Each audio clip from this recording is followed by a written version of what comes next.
Welcome to Commas. Commas is all things tech. You see culture and technology coming together. Life hacks. The practicality right now and the inefficiency of the internet of buying and selling stuff is extraordinary. Entrepreneurship advice. I think the first thing is you got to understand your business inside out. Love and tech. We've almost reduced dating to kind of this very momentary snap of a person. It's going to be a fire show. I have yet to see something these days that's truly differentiated. New advice and new inspiration every show. This really is about the next generation of creators going faster, further than we did. And now, Sequoia Blodgett. Now let's start stacking them commas. Hey, yo, what's poppin'? It's your girl Sequoia, and you are tuned into Commas. We are talking all things tech, from life hacks to entrepreneurship advice, down to love and tech. It's gonna be fire! It's Life Hacks. Life hacking, baby. Tech tips and tools for everyday needs. Tap in. Control, copy these shortcuts, and simplify your life. You heard us! All right, so let's jump right into it. First and foremost, what are those life hacks that you guys need to know? So I was recently at Facebook headquarters last week, and they dropped this new hardware product called Portal. Now, Portal is super dope. Think about if Alexa and Apple iPad basically had a child and FaceTime was implemented into that. That's what Portal represents. So we're talking about smart cameras, smart sound, private by design, and connected through Facebook Messenger. So for example, if I'm sitting up in my room and I want to go and get a drink from the refrigerator, I'm chopping it up on the phone, I can do that. And what happens is Portal literally tracks me. So it's like literally like mapping me all the way to the refrigerator and then back to the room. So dope. So you know how you're on Facebook Messenger. Well, you know, the phone's breaking up. You got to take that thing with you. You're at a slighted angle. You look crazy to the other person. Not with Portal. You're going to look fly at all times. It is a big deal. So the dope part about this to me is not only is it basically challenging the iPad and the way that Messenger works because it's on top of Messenger, but it's super cheap. So you're looking at like $199 for the cheapest one and then $349. So if y'all are out there trying to get that Christmas gift on a little bit early, it may be something you want to swerve on. So check that out on portal.facebook.com. All right, up next in the building is my homeboy, Marlon Nichols, co-founder and managing partner of Cross Culture Ventures. He's going to talk about all things investment and give you advice if you're trying to get that company off the ground. Entrepreneurship advice. Learn from the hottest and most successful investors, founders, and innovators in the game. Determine your greatness. It's time to get your knowledge up. Okay, for sure. In the studio, my boy, Marlon Nichols, co-founder and managing partner of Cross Culture Ventures, Troy Carter's business partner. You guys know him from Spotify, Atom Factory, and of course, he and Marlon have teamed up to create this dope investment fund. Marlon, what is poppin'? I'm good. Welcome to Commas. Yeah, thank you. Thank you for being in the building. So I kind of grazed over what you do a little bit. Can you dive in for the people and tell them a little bit more of how you got into investment and venture? Yeah, so I went to school, undergraduate school in Boston, where I studied management information systems, which is kind of a blend between technology and business. Why? And from there, I joined a tech startup that we grew pretty significantly, and even internationally. I lived abroad for a while, growing that company, and then sold it to SAP. After a while, I got bored with that and decided to try consulting. So moved back to the U.S. and joined a boutique consulting firm. First, I was doing post-M&A integration stuff. Then, what's M&A for the folks out there who have no clue what you're talking about? Merger and acquisition. Okay, so it's like when one organization acquires another one or buys another one. So I did a lot of work with the Blackstone Group, which is a massive private equity firm in and around that. So did that for a while, then got into strategy consulting, focused on media and entertainment. So I work with like McGraw-Hill, I work with Warner Bros. Music, and a bunch of other folks. Got tired of it and said I want to do something different. Started looking around and locked in on venture capital. So I went back to business school, went to Cornell, ran Cornell's venture fund while I was there, then landed at Intel Capital, which at the time was the largest and most active global venture firm in the world. and basically learned the business there. That's and dope. Got bored again. You stay bored. Stay bored. And so I wanted to do it for myself. So I started working on this fund, Cross Culture.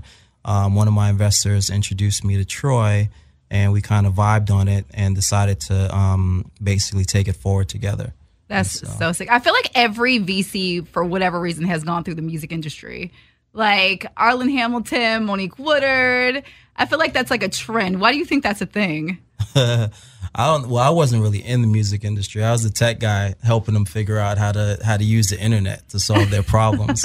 But I don't know. I think there's a level of creativity that's needed in the job to when you meet new entrepreneurs and learn about new businesses and things like that. You got to have imagination and creativity to figure out what's actually going to work, what's going to move forward. And so I think maybe that characteristic or personality trait carries forward to venture. That's dope. And so some of your investments are obviously Blavity, which is doing phenomenal right now, Rojo. What makes you excited about an investment? Like what makes you go, this is a superstar company? Man, there are a lot of things, right? So first and foremost, it's like the vision. So what is it that they're building, right? So you mentioned Blavity, so I'll just talk about that one. What excited me about that is they were building like a real multicultural media company that, with Black people at the core, and the fact that they had, Black millennials basically as a captive audience for what they're doing was really impressive, because I looked at other brands that have been working on gathering the Black interest for a long time, and Blavity's numbers just blew those away in like a 3-year period. They're such a young company. But it's just going back to the heart of your question. It's about what are they building? Can I get excited about what they're building? Do I see a really huge opportunity there? And then it's about the founder. So, what is unique about this founder that's going to, that makes them the best suited person or team to take this idea forward? And do I vibe with them? Like, do I think that this person is going to take that Mack truck and drive it through a cul-de-sac? Right? I feel that. Right. And cause I'm going to ride with whoever we invest in. So I need to know that they're going to ride too. So yeah. What type of checks are we cutting here? What are we talking about? Like $100,000 checks? We talking about 10,000? What are we talking about? We've invested as low as 50,000 and as high as $1 million in companies. So what determines that amount, right? So a lot of people don't know there's a difference between angel investing, which is essentially coming out of your pocket, versus... I don't do that. You said not in my pocket. Versus a venture capitalist and institutional funding. So what determines that amount, and what differentiates whether it's an angel investment, which is probably a lower tier investment, versus like $1 million check being cut? Yeah. So I think the distinction between individual investors / angel investors and institutional investors is there a fund associated with it? And so we have a fund, which means that we raise capital from other investors, whether they be high net worth people, family offices, fund of funds, or other institutions. So the capital that we're allocating is coming from another place. So that's venture capital. The size of the check, it depends on the stage of the company, right? So if your company is basically an idea, right, you should expect a smaller check, because there's a lot that you have to build, but you got to do it in stages.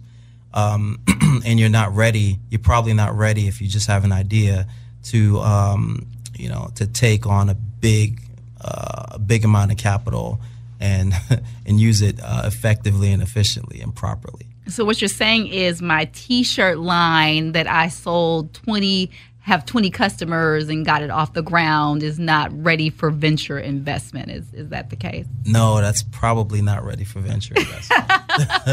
But if I got a company that has been in the market that's about to scale and is looking up north, you guys are a little bit more excited about that. Yeah, I think so. The underlying question is what makes for a venture backable company, right? And the easy, like the sniff test is, can this actually be $1 billion business within a 7 to 10 year period, right? If the answer to that is honestly yes, then you can look for funding. I think there are two reasons to raise. Either you need to hire in a team to build whatever it is that your widget or mousetrap that you're trying to go to market with, or you've already built that and you're seeing that there is interest for it, there's a need for it, and you need to scale that production of that, or just get the word out and drive more consumer adoption or more sales. Those are the two reasons, in my opinion, to raise money. Okay, so what are some key components that people should actually be looking for, or that you're looking for when people are pitching you? Yeah, I think the first thing is you got to understand your business inside out. Like, there's no way that an entrepreneur should walk into my office and be telling me about this business that they're creating, and I know more about the industry or more about what it's going to take to make that company succeed than they do, because I'm an investor, right? I'm backing someone that is supposed to have expertise in this thing that they're building.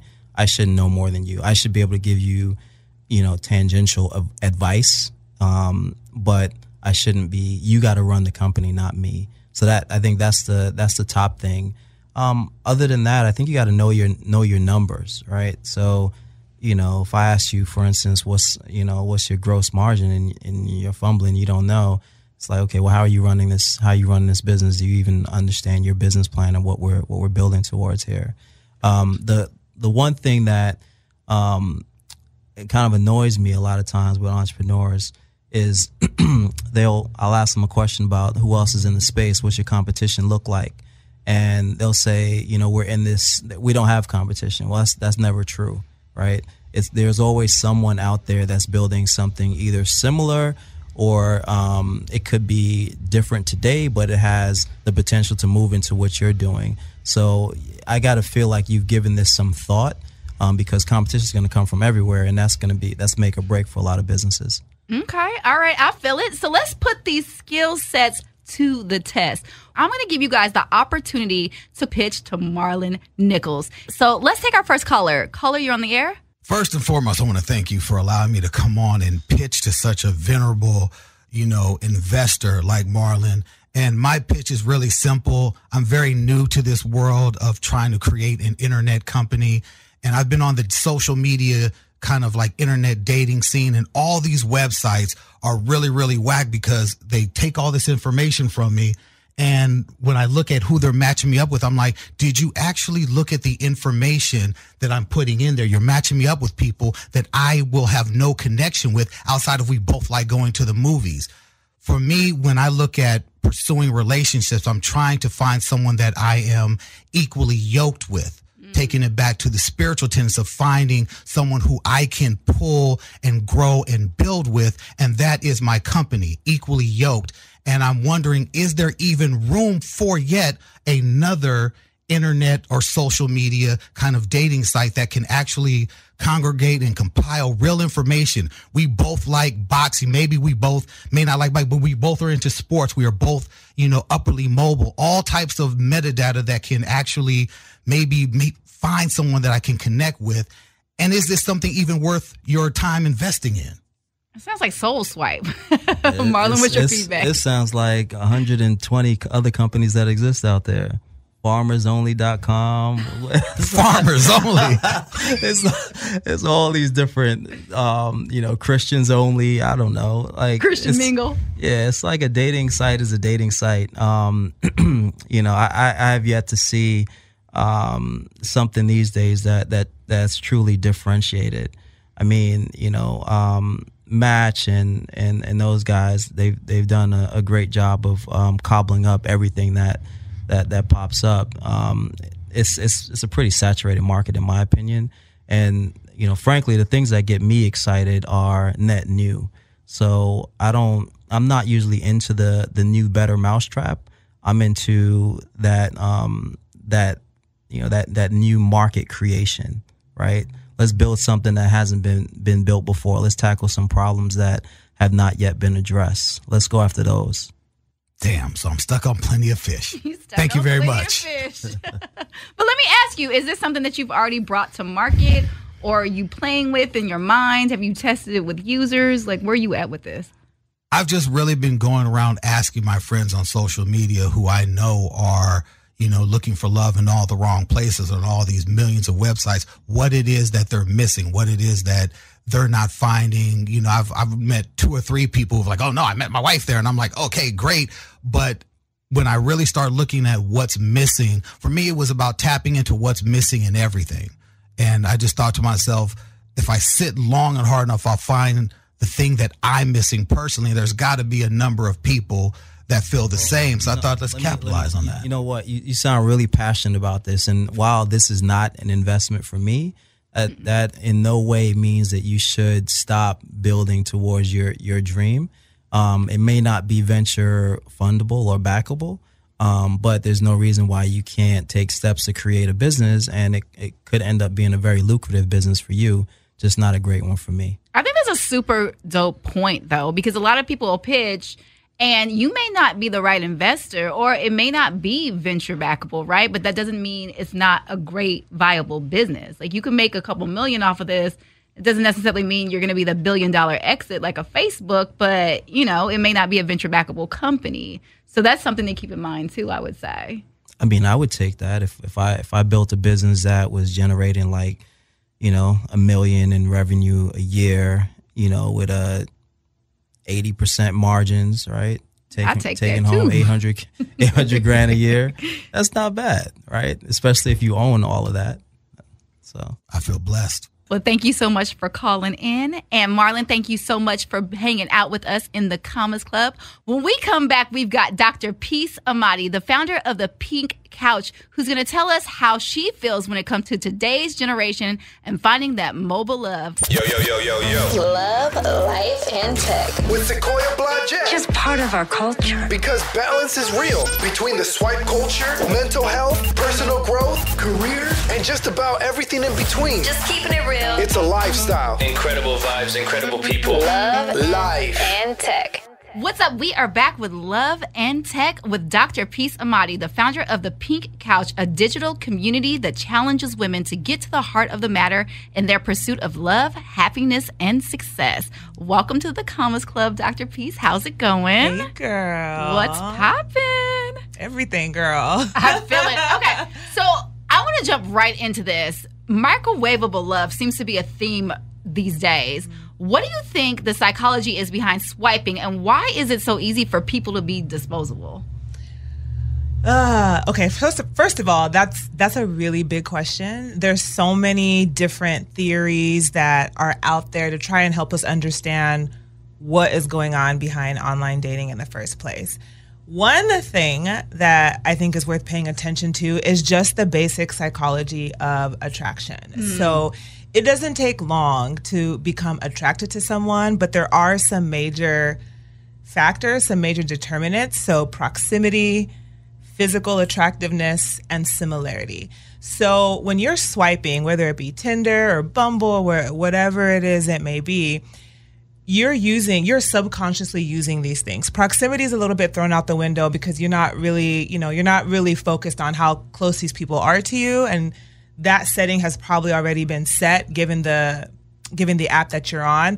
But you're immediately seeing who's similar to you. Am I black? Are they black? Are they tall? Am I tall? And then obviously the physical attractiveness. Are they hot to me? And that doesn't take nothing but 2 seconds. So, right. In real life, those things are at play. It's even more automated in tech. Right. And so I've heard that swiping actually triggers oxytocin. It's kind of like when you go gamble, right? And you pull the lever down, you're like, do I win? Do I win? So I've heard that swiping actually gives you that same type of feeling. Have you heard anything about that? Absolutely. So oxytocin, but also dopamine, adrenaline. So the thing is, these apps are essentially hijacking our neurobiology. So when we are in these apps and we are getting these notifications and we're getting these ding, ding, dings when there's matches and we're seeing these loud noises or hearing these loud noises and seeing all these bright colors, there's a bunch of release of chemicals in our brain that continue to keep us addicted. Oxytocin is one of them that helps create a sense of attachment and bonding, but also dopamine, which is responsible for all of our sense of pleasure, as well as adrenaline, which gives us that rush. So these, just like social media, Instagram, Twitter, all these dating apps are literally designed, set up to hijack the system to make us feel these things because they've figured out a way to essentially cause the brain to release these chemicals that cause us to experience these things. So you're absolutely right, but oxytocin is just one of them. Wow, that is insane. What do you think about dating apps versus dating through social media? I mean, I know that Facebook just released their feature set in Colombia where you can actually date through Facebook now. I didn't know that. Yeah. What? Yeah, okay. Okay, Facebook. Okay. I'm a little bit scared about that because Facebook is savage. So I'm gonna have to see. Tell me more though. Why is that fearful for you? Well, because Facebook is king, and everything that they do literally changes everything else in the social media and the tech space, I think. So I'm very curious. Again, I'm not familiar with it, but I want to see what is their. You guys were talking about business earlier, competitive edge, and see how these dating apps and the rest of the dating world sort of models after Facebook, because we've just seen that with, other social media apps in general. So I'm a little bit scared because Facebook knows what they're doing, but we'll see. I'm curious. I know they rolled it out, like I said, in Colombia, and it's supposed to come out to the States soon. So we definitely got to keep it. Yeah, we'll see. Yeah. We'll see. But have you used these other dating apps like your Bumbles and Tinders and Leagues, and what has your experience been? Yeah, well, how much do I say without getting too personal? I guess Let's talk about it, because, man, I have used them all. Listen. No, absolutely. I have used them, and I think some are better than others. I absolutely hate Tinder. I mean, we started at the gate talking about Tinder, but I absolutely hate Tinder because, there's just nothing. It's literally just a game. Like, it's literally just a game. I mean, there's this whole thing. There's this whole concept referred to as the gamification of dating. So basically turning these dating apps into games. And so people are logging on, whether they realize it or not, to play a game, So I don't really think much can really happen with Tinder. Correct me if I'm wrong. There may be people out there that have found their husband and that have found their wife through Tinder. Praise God. Hallelujah. I celebrate you. I know a couple people. I have not had that same with success. Tinder in particular? Yeah. Okay. Well, I do know that 1/3 of marriages are started through dating apps, but I don't know much about which ones are more beneficial. Like, I've heard really good things about Match, but what were you gonna? No, well, I was gonna say I know Tinder in particular. Half those people are a good. I won't say half because I'm not gonna mess up their statistics, but a good amount of those people are already married.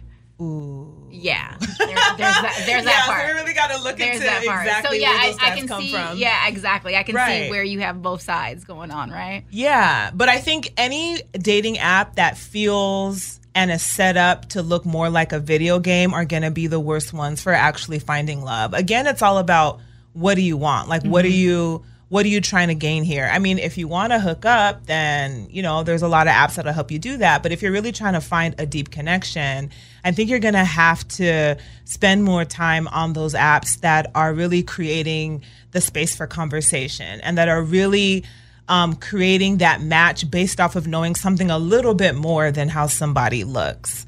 I mean, that's just basic. I love that. And I would say probably the app that I think is closest to that is the League, because the League gives you an opportunity to actually vet that person. They have to go through a strenuous process before they can even get on the app. What's on the process? I'm very curious. Listen, they had a wait list, so you have to fill out all your information is connected back to LinkedIn versus any other platform, a little bit more right? professional. Exactly. Okay. But the thing is, they have a wait list, and I was on that wait list for a year and some change. Oh, wow. Like, the founder came and spoke to us when I was at Draper, And I'm like, girl, I'm on the Amanda. Get me off the wait list. Get me off the wait list. Wow, that's really deep. Yeah. Wait, are you off it yet? Yeah, no. So I've been on the platform, and I will say the more of my meaningful relationships, I won't say relationships for relationships' sake, but like my dating opportunities, my connections have come from the league. I would definitely say that. Okay, and that's because of that vetting process. Like it's a pretty stringent vetting process from jump. Yeah, we can't just be out here basing stuff on how people look. I mean,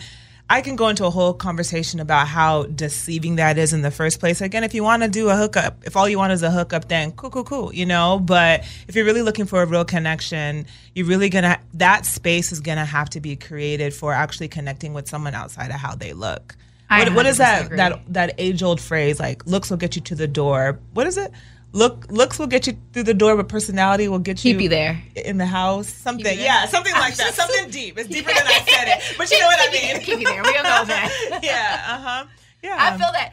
I kind of almost wish though that we were like dating like during my parents' generation because it was so much easier, right? Like call me. People don't even call anymore. They text. They don't call. And when I was talking to one of my homegirls about this, when you set up to go on a date, when is the last time that somebody like a dude has come to pick you up from your house to take you to that place? That is a real question because they are like, use your technology, grab your app, and Uber yourself here. Right, exactly. And then once you Uber yourself here, then we're good to go. Exactly. So I totally feel you on that. Yeah. Like it's just a whole new thing. And before you even Uber yourself here, let me text you to tell you to do that. Like, what is going on? Yeah. I mean, and it's, you know, I like to be careful because it's a different generation. And so I don't want to judge and say that it's bad. It's just different. And if you're operating from more of a traditional like mindset, or if you've seen and heard, you know, different things in your parents and you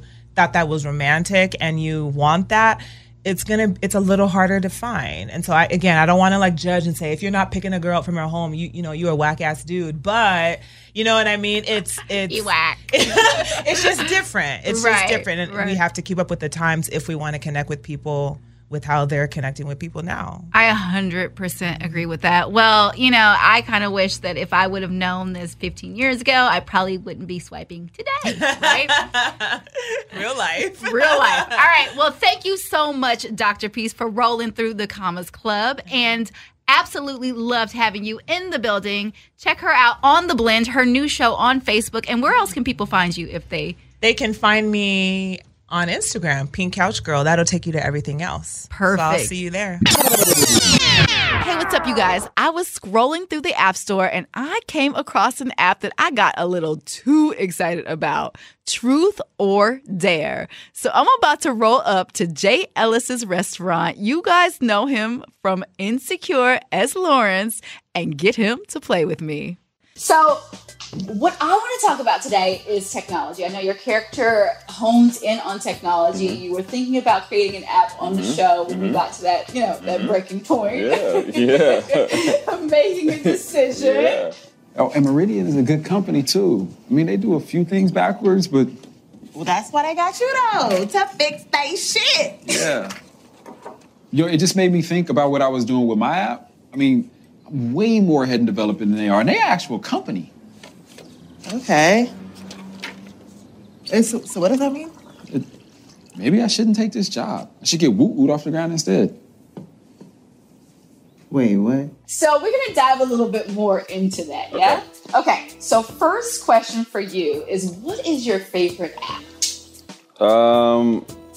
My favorite app is probably...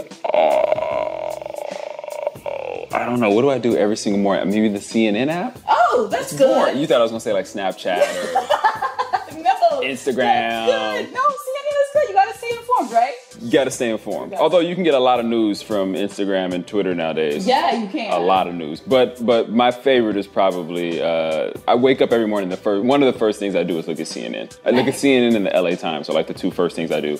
And then I look at my Instagram.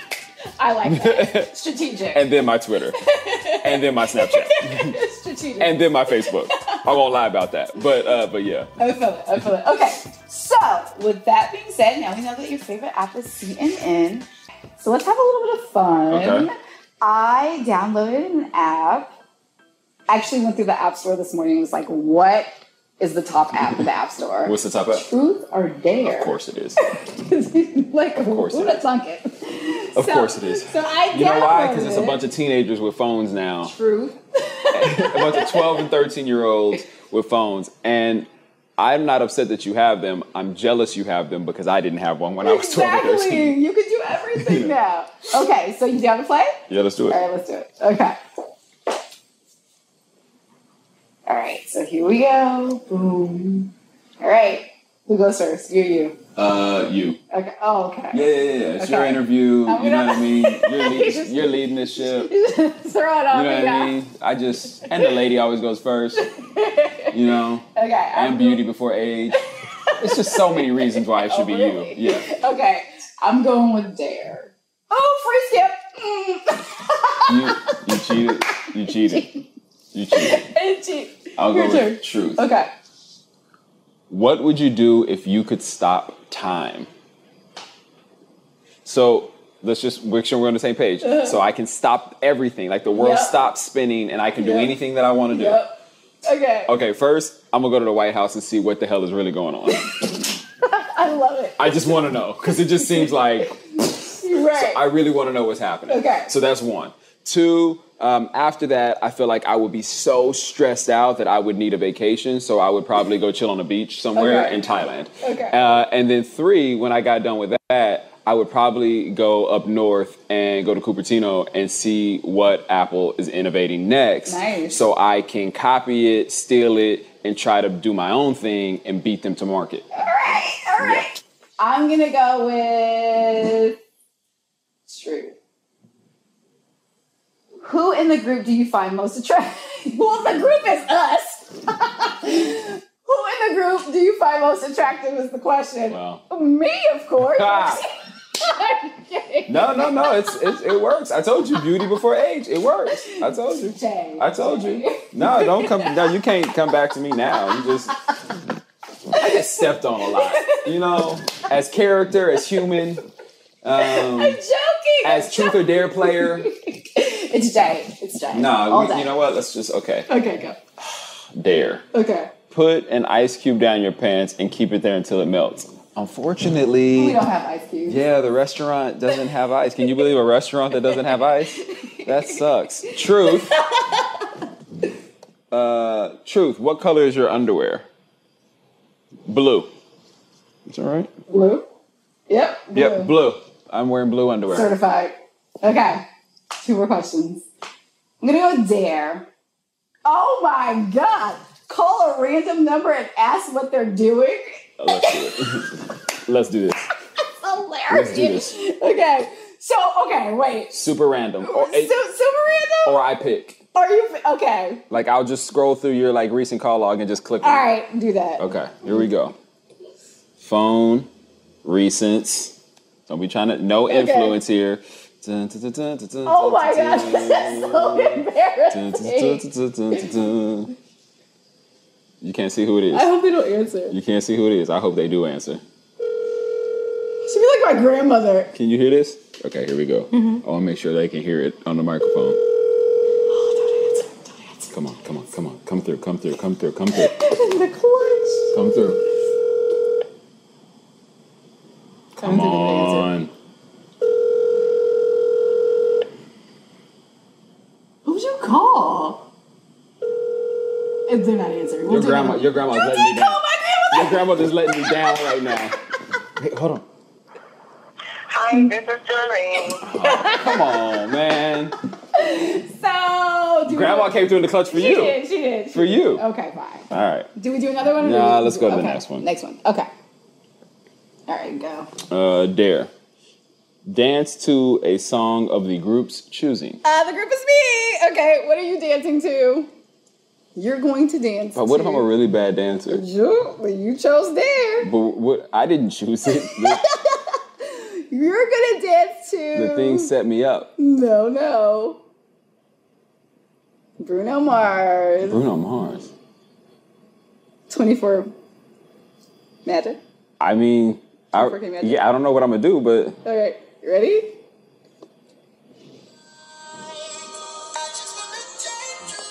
I gotta stand up and dance? Yes. No, the camera won't be able to get that. I'm too tall. Yes, he will. I'm too tall. See, look, he said no. He shook his head no. I'm too tall. All right, David. I'm too tall. Okay, hold on. Cheating. No, I just gotta wait for the song. This is all like auto. He's all auto tune right now. It's all Roger Troutman. Okay, here goes. All right, I'm gonna go with Truth. Okay, where's your? Oh wow. Wow. Whoa. Ladies and gentlemen. Whoa. Where is your favorite place to be kissed? On my forehead. Cool. This is The Plug. You know who's the plug. It's time to get caught up on the hottest in tech. Keep it locked, you heard? With Sequoia Blodgett. I see you, little mama.